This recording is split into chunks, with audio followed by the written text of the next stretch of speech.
Two families packed their cars for what should have been a perfect weekend camping trip in the Colorado Rockies and simply never came home, vanishing without a trace despite detailed plans and regular check-ins.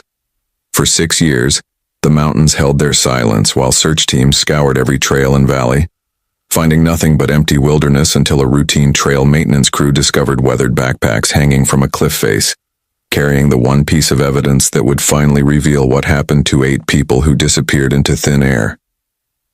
The silence in the Brennan household was deafening.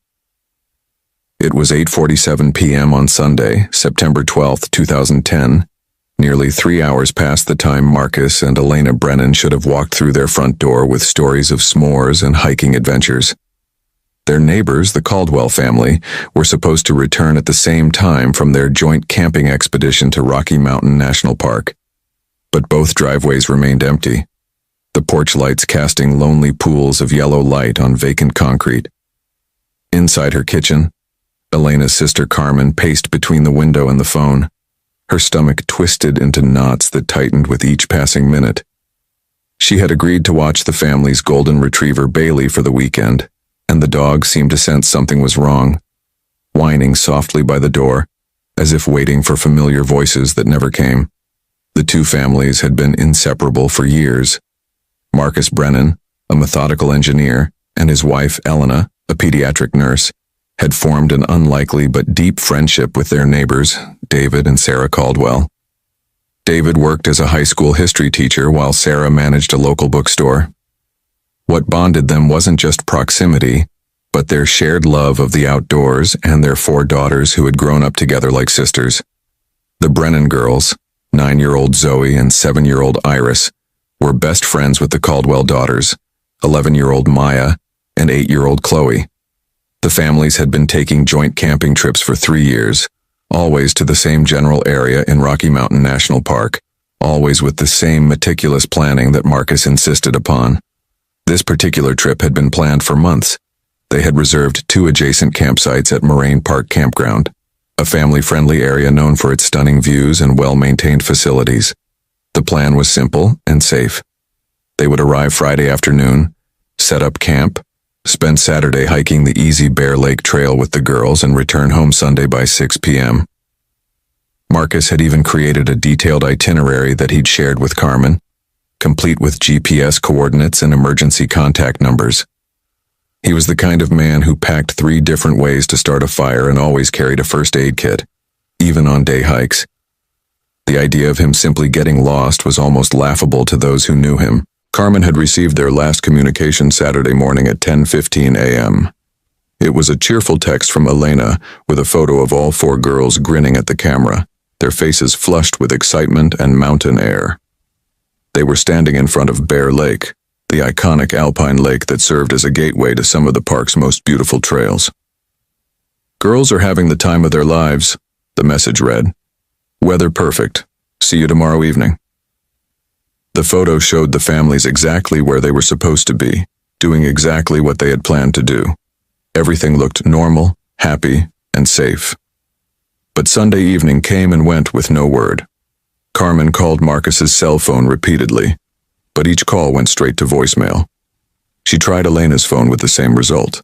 By 9 p.m., she was calling the Caldwell's emergency contact, Sarah's mother, who confirmed that she hadn't heard from them either. The knot in Carmen's stomach had transformed into full-blown panic. These were responsible parents with 4 children. They didn't just disappear. They didn't ignore their phones. They certainly didn't miss their planned return time by hours without explanation. At 9:30 p.m., Carmen made the call that would launch one of Colorado's most extensive missing persons investigations. Rocky Mountain National Park Dispatch received her report, with the practiced calm of professionals who had handled thousands of similar calls, most of which ended with embarrassed families who had simply lost track of time or had car trouble. But as the dispatcher took down the details, something about this case felt different. 2 families, 8 people total, 4 of them children, all missing simultaneously with no communication since Saturday morning. Their vehicles, 2 SUVs, were still parked at the Moraine Park Campground. Their tents were still standing, their camping gear neatly organized, their coolers still stocked with food. It looked as if they had simply walked away from their campsite and vanished into the wilderness. The initial response was swift and massive. Park rangers arrived at the campsite within an hour, their flashlights cutting through the darkness as they examined the scene. Everything was eerily normal. The family's gear was high quality and well organized. There were no signs of a struggle, no evidence of panic or hasty departure. The campfire had been properly extinguished. Food was stored correctly in bear-proof containers. It was the campsite of experienced, responsible outdoor enthusiasts who had simply stepped away and never returned. The rangers immediately began expanding their search, calling in additional resources and preparing for what they feared might be a long and difficult operation. If you're finding this mystery as compelling as I am, please hit that like button and subscribe for more incredible true stories that will keep you on the edge of your seat. The search for the missing families began at first light on Monday morning, with an intensity that reflected both the urgency of the situation and the baffling nature of their disappearance.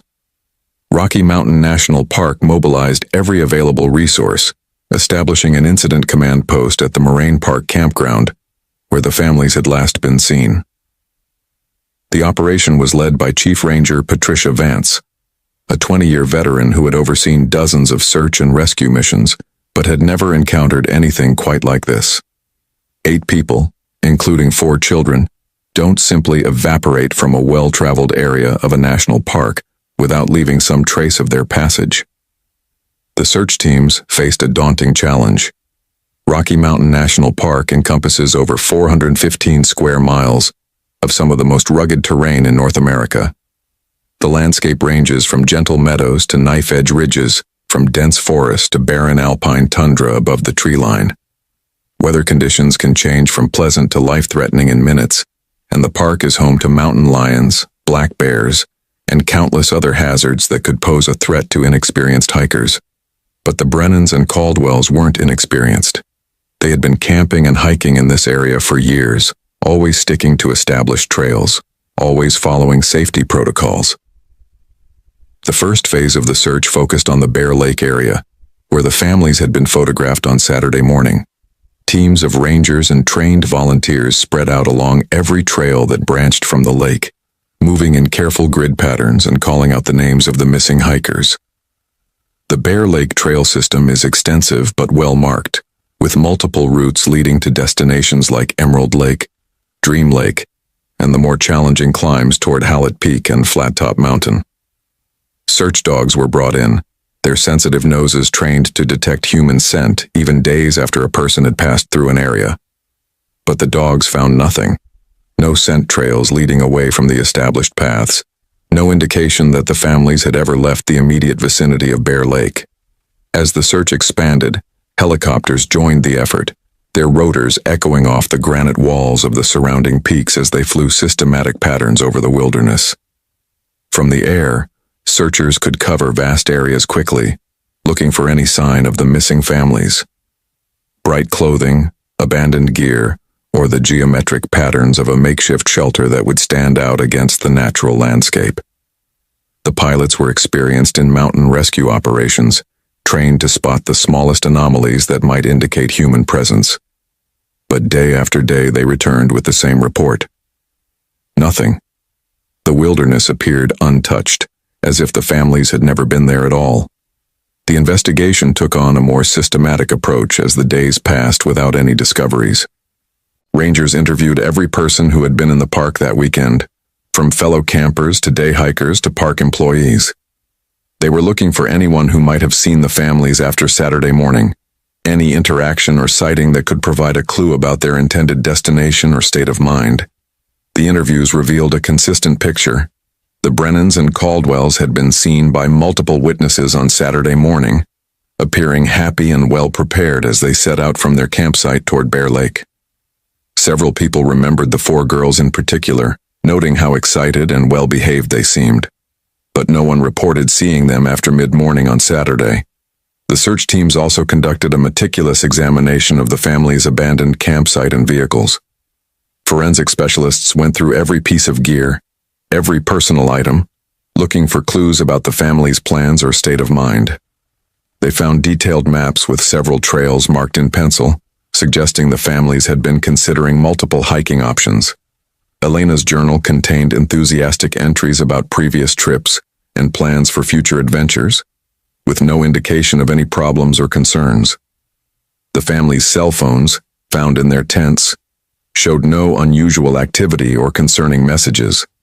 Everything pointed to a normal, happy camping trip that had somehow gone catastrophically wrong. As the search entered its second week, the operation began to attract national media attention. The story of two families vanishing without a trace captured the public imagination and brought additional resources to the effort. Volunteer search teams arrived from across Colorado and neighboring states, experienced hikers and climbers who donated their time and expertise to the cause. The National Guard was called in to assist with aerial searches, using advanced thermal imaging equipment that could detect body heat even through dense forest canopy. But despite the massive effort and sophisticated technology, the mountains kept their secrets. The psychological toll on the searchers was immense. Many of the volunteers were parents themselves, and the thought of 4 young girls lost in the wilderness drove them to push beyond normal limits of endurance. They searched through snowstorms and bitter cold as autumn gave way to winter, knowing that each passing day reduced the chances of finding the families alive. The parents and relatives of the missing families maintained a constant presence at the command post, their faces etched with a mixture of hope and despair that was heartbreaking to witness. Carmen Brennan became the unofficial spokesperson for the families, giving daily press conferences and pleading for anyone with information to come forward. The search strategy evolved as the weeks passed, expanding far beyond the original focus area around Bear Lake. Teams explored remote valleys and hidden canyons that would have required significant hiking experience to reach. They investigated the possibility that the families had attempted a more challenging hike than originally planned, perhaps becoming lost or injured in terrain far from the established trails.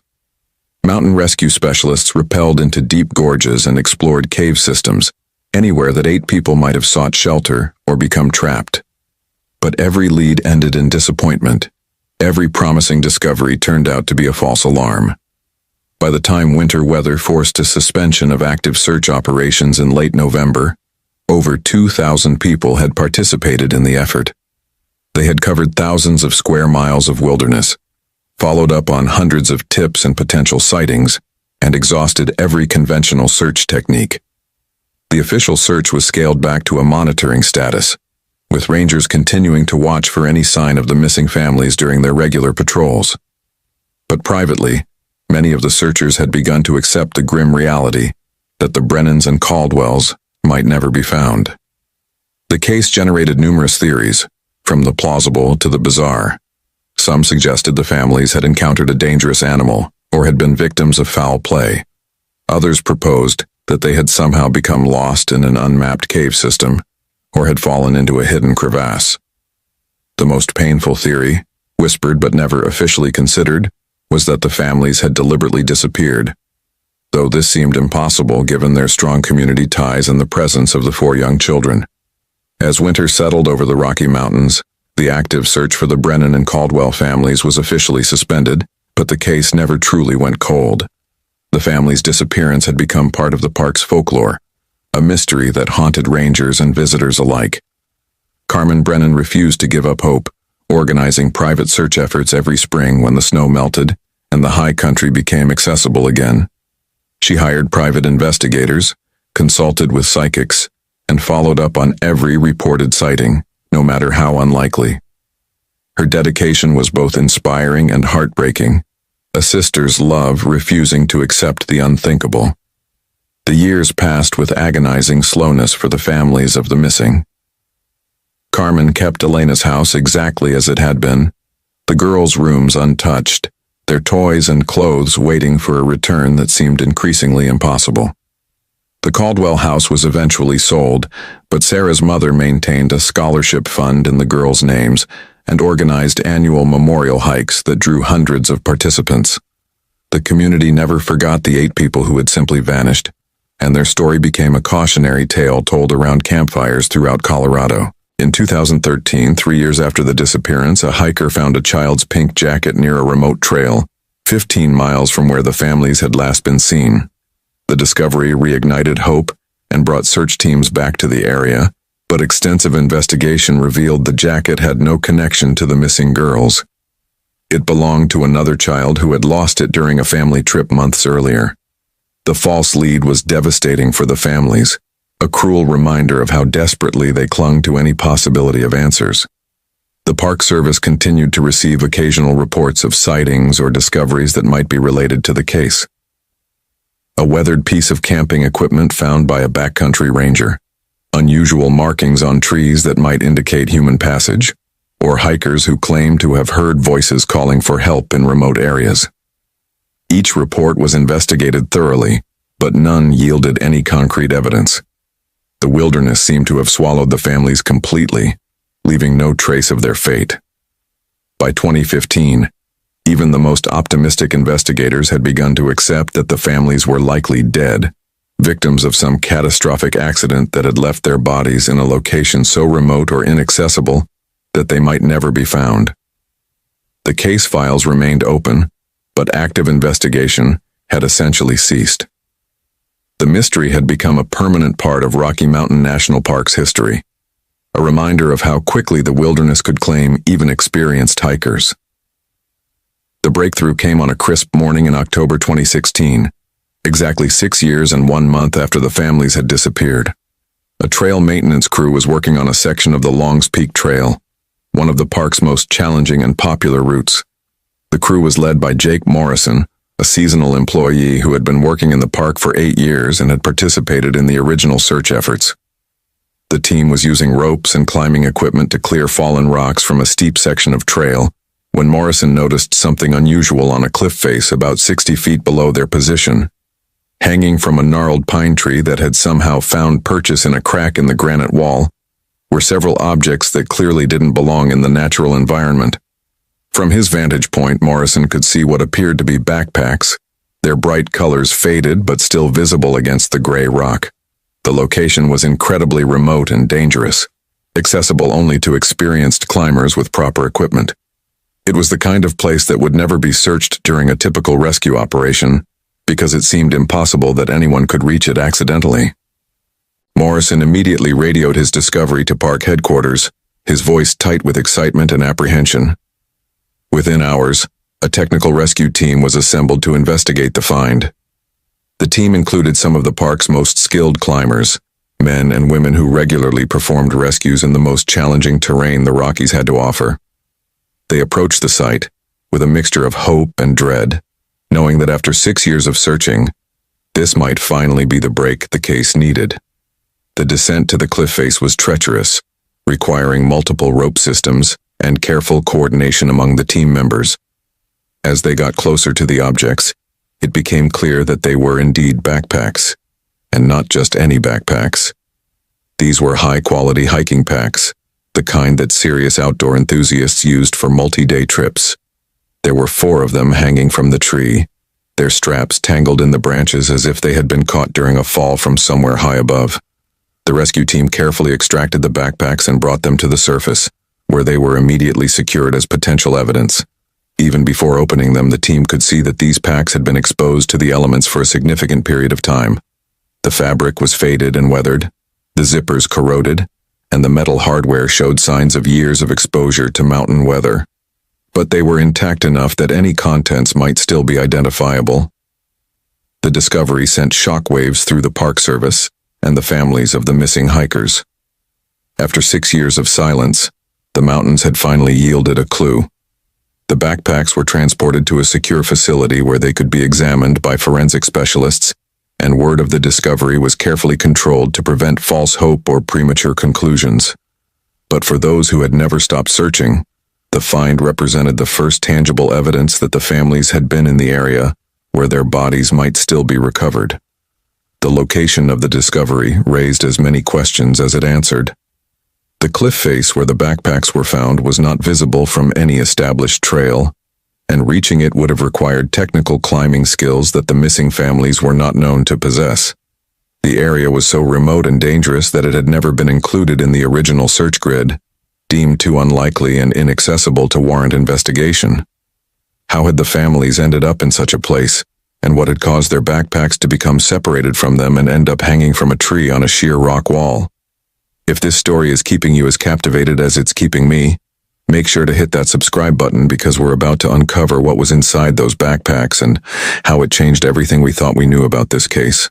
The forensic examination of the 4 backpacks took place in a sterile laboratory in Denver, overseen by Dr. Rebecca Chen, a specialist in outdoor equipment analysis who had worked on numerous wilderness recovery cases. Each backpack was photographed extensively before being opened, documenting every detail of their condition and the way they had been damaged by years of exposure to Colorado's harsh mountain climate.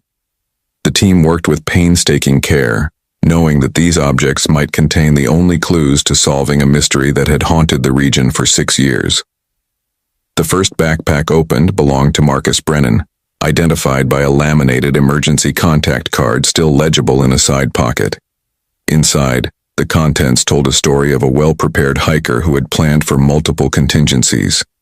There was a first aid kit, still sealed in its waterproof packaging, energy bars that had somehow survived the elements, and a detailed topographical map of Rocky Mountain National Park. But it was a small notebook, its pages warped but readable, that provided the first real insight into what had happened to the families. The final entry, dated Saturday, September 11, 2010, was written in Marcus's careful handwriting and contained a single, chilling sentence that changed everything investigators thought they knew about the case. The notebook entry read, "Girls spotted something shiny up the cliff face near Chasm Lake. David thinks it might be a crashed plane. We're going to investigate." The words sent a cold shock through the investigation team. Chasm Lake was nowhere near Bear Lake, where the families had been photographed that morning. It was a remote high-altitude destination that required a strenuous hike and was known for its dangerous terrain and unpredictable weather. More importantly, it was an area that had never been thoroughly searched because it seemed impossible that the families would have attempted such a challenging route with 4 young children. Dr. Chen's team continued their examination with renewed urgency. Elena Brennan's backpack contained similar hiking supplies but also revealed something that made the investigation even more complex. Tucked into a small compartment was a digital camera, its memory card miraculously preserved in a waterproof case. The camera contained dozens of photos from the family's trip, including several taken after the last known communication with Carmen. The final photos, time-stamped at 2:47 p.m. on Saturday, showed the 4 girls pointing excitedly at something high above them on a steep rock face. In the background, barely visible in the distance, was what appeared to be a metallic glint reflecting sunlight from a narrow ledge hundreds of feet up the cliff. The Caldwell family backpacks yielded additional pieces of the puzzle. David's pack contained climbing rope and basic mountaineering equipment, gear that hadn't been mentioned in any of the family's previous trip reports. Sarah's backpack held a detailed journal that documented their decision to deviate from their planned route. Her final entry, written in increasingly shaky handwriting, described their growing excitement about what they believed was the wreckage of a small aircraft that had crashed decades earlier and never been recovered. The families had apparently convinced themselves they had stumbled upon a significant historical discovery. The journal entries painted a picture of 2 families who had become caught up in the thrill of exploration and had made a series of increasingly dangerous decisions. What had started as curiosity about a metallic reflection had evolved into a full-scale expedition to reach what they believed was a crash site. David Caldwell, who had some rock climbing experience from his college years, had convinced the group that they could safely reach the ledge using basic climbing techniques. The families had apparently spent Saturday afternoon and evening preparing for an attempt to scale the cliff face, despite having 4 young children with them and limited climbing equipment. The forensic team's analysis of the backpacks revealed crucial information about the timeline of events.